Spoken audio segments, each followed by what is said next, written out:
नमस्कार दर्शक बंधु, जय Jagannath. SP astrology Odisha channel को आपण मानक स्वागत। दर्शक बंधु, आज आम आलोचना करिबा शुक्र ग्रह धनुराशि को चलन कले कौन रहिबो राशिचक्रर 12टी जाक राशि शुभाशुभ फल विषय रे। ए धनुराशि को चलन करिवे शुक्र। तेबे एही समय रे आमे कौन घटिबो आम जीवन रे से विषय आमे विस्तृत भाव में आलोचना करिबा। किंतु ता पूर्व यदि आपण आम चैनल को प्रथम थर करी आसी थांती तेबे वीडियोटी को लाइक करंतु, शेयर करंतु एवं चैनल को सब्सक्राइब करी पाखरे थिबा बेल आइकन को प्रेस करंतु, जद्वारा कि सर्वप्रथमे आपण आम चैनल अपलोड होतुवा वीडियो को सर्वप्रथमे देखिबार सुजोग पाई परिबे। ताल दर्शक बंधु, चलंतु आरंभ करिबा आजिर आलोचना। धनुराशि को चलन करिवे शुक्र, ए विषय रे आमे आलोचना करिबा। ए शुक्र हेउछंती प्रेम, विवाह, वास्तु, सुख एवं विलासपूर्ण जीवन कारक ग्रह बोली आमे विवेचना करिथाउ। 18 जनवरी 2024 रे राति 8:56 रे निज नक्षत्र परिवर्तन करिब शुक्र ग्रह। शुक्र बृहस्पतिर राशि धनुराशि रे प्रवेश करिब, अर्थात बिछा राशि को परित्याग करी धनुराशि रे प्रवेश करिवे। ए शुक्र ग्रह मंगल एवं बुध मध्य धनुराशि रे अवस्थित अछंती, तेणु यह धनुराशि रे त्रिग्राही जोग सृष्टि करिब। एही जोग समस्त राशि उपरे भिन्न भिन्न प्रभाव पकाइबाकू जाउछि। जेतेबेले शुक्र मंगल सहित बसी थाए, यह व्यक्ति को अत्यधिक लोभनीय करिथाए एवं विपरीत लिंग प्रति अद्भुत आकर्षण सृष्टि करिथाए। तेणु ए शुक्रंकर गोचर फल कौन रहिबो 12टी जाक राशि राशिफल से विषय जानिबा पूर्व आमे प्रथमे जानि रखिबा दरकार ए शुक्र केउ कारकर बा शुक्रर कारक विषय रे। ए शुक्र होउछंती स्त्री, वाहन, भूषण, रतिक्रिया, अध्यापकत्व, सुखमंत्रित्व, कविता, विलास, वशीकरण, अग्निकोण, मुक्ता, ब्राह्मण जाति, शुक्लवर्ण, पटवस्त्र, व्यवहार शास्त्र, संगीत आदिर कारक। एवं शरीर संबंध में जदि आम विचार करिबा तेबे नासारंध्र, वामहस्त, अंडकोश, गुह्य प्रदेश, हृदय एवं रोग विषय रे विचार कले धातुपीड़ा, उपदंश, वीर्यहीनता, बहुमूत्र, गर्भरोग, नाना प्रकार लज्जाजनक रोग और बातकपाधिक्य पीड़ा मिली थाए। ताल दर्शक बंधु, चलंतु आरंभ करिबा ए शुक्र गोचर समय रे कौन रहिबो 12टी राशि भाग्यफल। प्रथम आम विचार करिबा मेष राशि। ए मेष राशि भाग्यवान हेबो। वैवाहिक जीवन सुख प्रदान करिबो।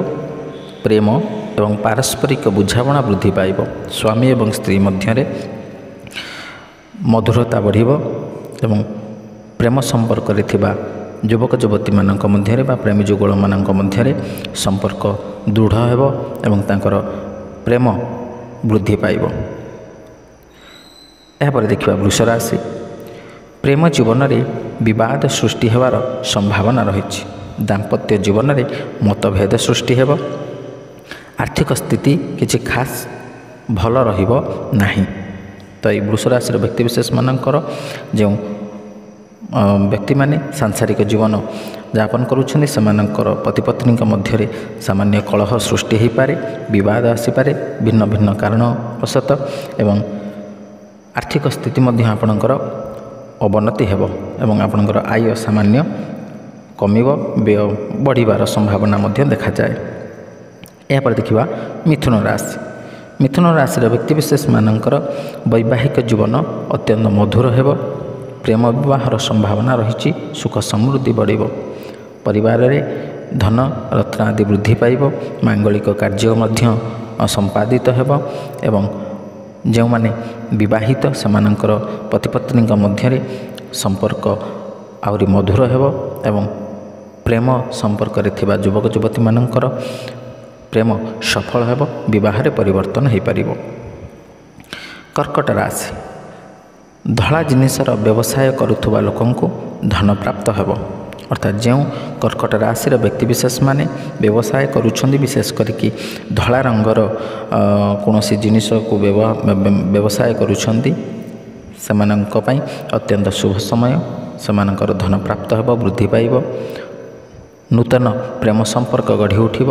ବୈବାହିକ ସମ୍ପର୍କରେ ଭଲ ବୁଝାମଣା ରହିବ ଏବଂ ଏହି କର୍କଟ ରାଶିର ବ୍ୟକ୍ତିବିଶେଷମାନଙ୍କର ଜୀବନରେ ନୂତନ ପ୍ରେମ ସମ୍ପର୍କ ସୃଷ୍ଟି ହୋଇପାରେ ଏବଂ ଯେଉଁମାନେ ବୈବାହିକ ଜୀବନଯାପନ କରୁଛନ୍ତି ସେମାନଙ୍କର ପାରିବାରିକ, ସାଂସାରିକ, ବୈବାହିକ ଜୀବନ ନିଶ୍ଚିତ ଭାବରେ ସୁଖମୟ ହେବ ଏବଂ ସେମାନଙ୍କର ପତିପତ୍ନୀଙ୍କ ମଧ୍ୟରେ ବୁଝାମଣା ଠିକ୍ ରହିବ। ସିଂହ ରାଶି, ପ୍ରେମରେ ସଫଳତା ମିଳିବ, ଆୟ ବୃଦ୍ଧି ପାଇବ, ଆକର୍ଷଣ ବୃଦ୍ଧି ପାଇବ, ଲୋକମାନେ ଆପଣଙ୍କର କଥା ମାନିବେ।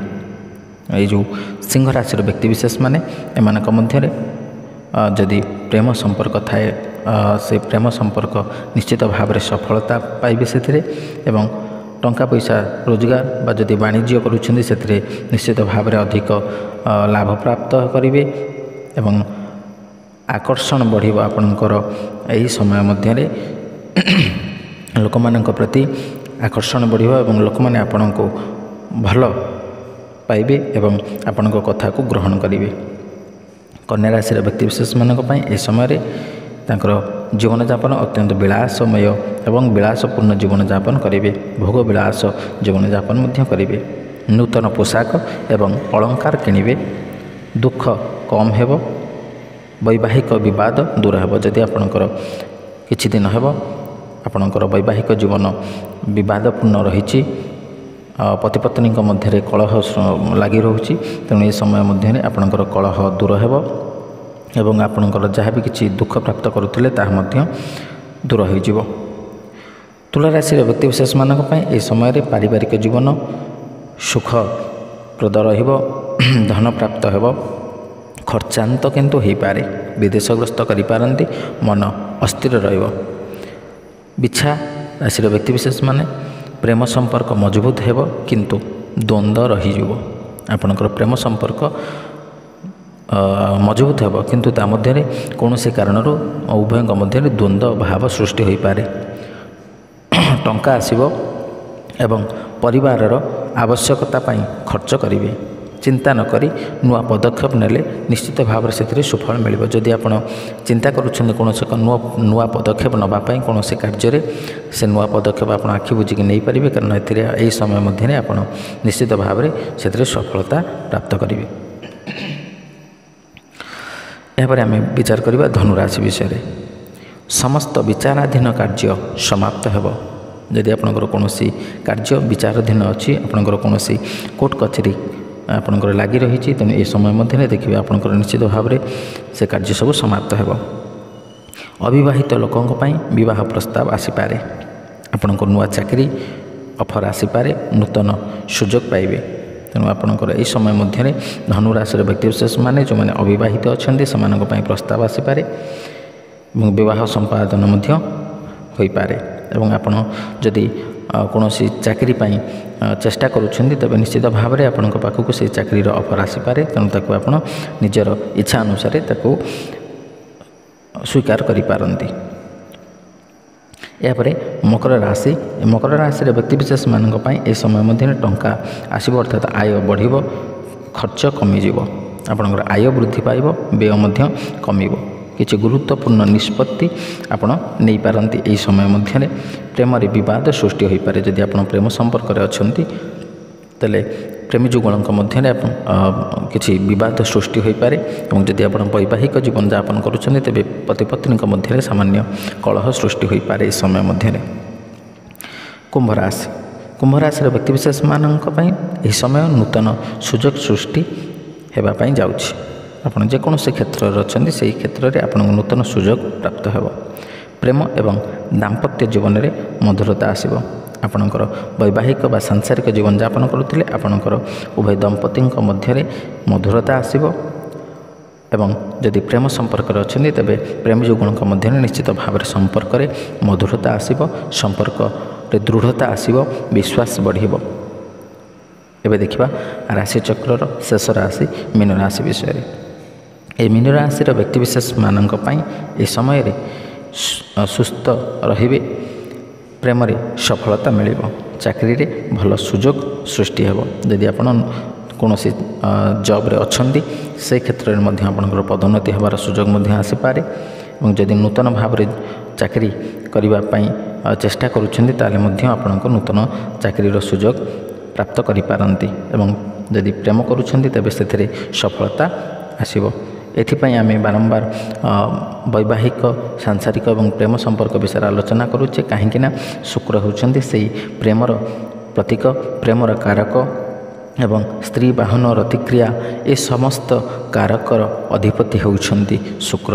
ତେଣୁ ଶୁକ୍ର ବିଶେଷ କରିକି ପ୍ରେମ, ବିବାହ ଏବଂ ରତିକ୍ରିୟା, ବିବାହ କରାଇବା ଏବଂ ପତି ପତ୍ନୀଙ୍କ ମଧ୍ୟରେ ସମ୍ପର୍କ ଏ ସମସ୍ତ ଏବଂ ଭୋଗବିଳାସ ଜୀବନଯାପନ ଏ ବିଷୟରେ ଆମେ ଶୁକ୍ରଙ୍କ ଠାରୁ ଆଲୋଚନା କରନ୍ତି। ତାହେଲେ ଦର୍ଶକ ବନ୍ଧୁ, ଆଶା କରେ ଆଜିର ଏ ଭିଡ଼ିଓଟି ଭଲ ଲାଗିଥିବ। ଯଦି ଭଲ ଲାଗିଛି ତେବେ ଲାଇକ୍ କରନ୍ତୁ, ସେୟାର କରନ୍ତୁ ଏବଂ ଚ୍ୟାନେଲଟିକୁ ସବସ୍କ୍ରାଇବ୍ କରି ଆମ ସହିତ ଏମିତି ରହିଥାନ୍ତୁ। ଆଜି ପାଇଁ ବିଦାୟ ଦିଅନ୍ତୁ। ରହିଲି, ନମସ୍କାର, ଜୟ ଜଗନ୍ନାଥ।